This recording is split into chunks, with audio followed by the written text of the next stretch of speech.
በቀቤና ልዩ ወረዳ የልማት ገቢ ማሰባሰቢያ መርሃ ግብር በአዲስ አበባ እየተካሄደ ይገኛል። የልዩ ወረዳዋንና አካባቢውን የጤናና ትምህርት መስኮች ማዘመን የመርሃ ግብሩ ዓላማ መሆኑም ተገልጿል። በዚህ ጉዳይ ላይ ተጨማሪ ልታደርሰን ባልደረባችን መቅደስ ደምስ በቀጥታ መስመራችን ላይ ትገኛለች።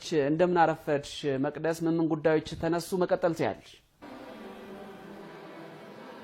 አመሰግናለሁ። እንደምን አርፍዳሃል። እንግዲህ አሁን የምንገኘው በአድዋ ድል መታሰቢያ ነው። እንግዲህ በዚህ ማዕከል እንግዲህ የማዕከል ኢትዮጵያ ክልል የቀቤና ልዩ ወረዳ ልዩ መርሃ ግብርን እያካሄደ ይገኛል። እንግዲህ ቀቤና ወረዳ ከአዲስ አበባ ከ150 ኪሎ ሜትር ርቀት ላይ የምትገኝ ልዩ ወረዳ እንደሆነች ይታወቃል። በዛች ወረዳ ግን በትምህርትና በጤናው መስክ እንግዲህ የተለያዩ ክፍተቶች ስለመኖራቸው ነው በዛሬው መርሃ ግብር የተገለጸ። የጤናው መስክ ሪፎርም እንደሚያስፈልግና የጤና ማዕከላት ማስፋፊያ ስራዎች እንደሚያስፈልጉ ነው በዛሬው መርሃ ግብር የተነሳው።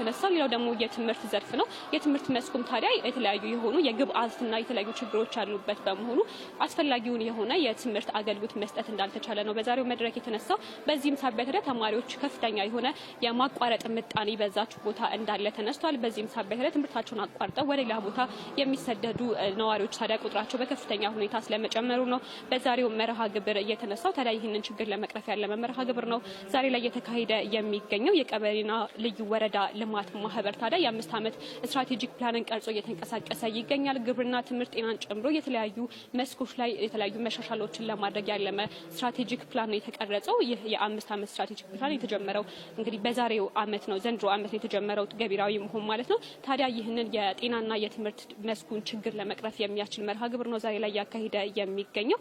ሆስፒታልና ትምህርት ቤት የዚህ አካል ሆኖ ኢማም ሐሰን የተባለ ሆስፒታል ታዲያ ለማቋቋም የሚያስችል የገቢ ማሰባሰቢያ ነው ዛሬ ላይ እየተካሄደ የሚገኘው። ከዛ ባሻገር ደግሞ የሁለተኛ ደረጃ ትምህርት ቤት ፈትወዲን ልዩ አዳሪ ትምህርት ቤት ታዲያ የሚቋቋም ይሆናል ማለት ነው። ለዚህ ሁለቱ ግዙፍ የሆኑ ፕሮጀክቶች ታዲያ ለ5 ዓመት ገቢራዊ ይሆናል የተባለው ፕሮጀክት አካል የሆኑት ማለት ነው የገቢ ማሰባሰቢያ መርሃ ግብር ነው በዛሬው ዕለት እየተካሄደ የሚገኘው።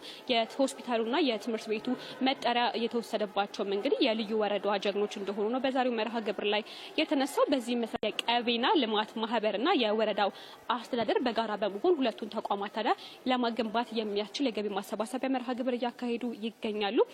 እነኚህ ሁለት ተቋማት እንግዲህ ተገንብተው አገልግሎት መስጠት ሲጀምሩ ከወረዳው አልፎ ታዲያ በወልቂጤና አካባቢው ለሚገኙ ነዋሪዎች ጭምር አገልግሎት መስጠት የሚያስችሉና ቀደም ብለን ያነሳናቸውን ችግሮች ለመቅረፍ የሚያስችሉ ስራዎችን እንደሚከናወን ነው የተገለጸው። ታዲያ ዛሬ ላይ ታዲያ የማህበሩ የአዲስ አበባ ቅርንጫፍ አባላት ታዲያ በዚህ መርሃ ግብር ላይ ተሳትፈዋል። 150 ሚሊዮን ብር ደግሞ በዛሬው ዕለት የሚከናወነው የገቢ ማሰባሰቢያ ሲጠናቀቅ ገቢ እንደሚሆን ነው እንግዲህ የሚጠበቀው። በአጠቃላይ ማህበሩ በሀገር አቀፍ ደረጃ 150 ሺህ አባላት ያሉት ሲሆን በአዲስ አበባ ደግሞ 50 ሺህ አባላት አሉት። የዛሬው መርሃ ግብር ሲጠናቀቅ 150 ሚሊዮን ብር ገቢ ይሰበሰባል። በዚህም ገቢ ታዲያ ቀደም ብለን ያነሳናቸውን የትምህርት ተቋማትና የጤና ማዕከላትን የሚገነቡና በቀቤናና በአጠቃላይ በአካባቢው የሚገኙ ነዋሪዎችን የቀደመ ችግር የሚቀርፉ እንደሆነ ነው እየጠቀሰ የሚገኘው። የገቢ ማሰባሰቢያ መርሃ ግብሩ አሁንም እንደቀጠለ ነው። በምሽቱ የዜና አወጃጃ ሰዓታችን ደግሞ ተጨማሪ መረጃዎችን አክለን ወደ እናንተ የምንመለስ ይሆናል።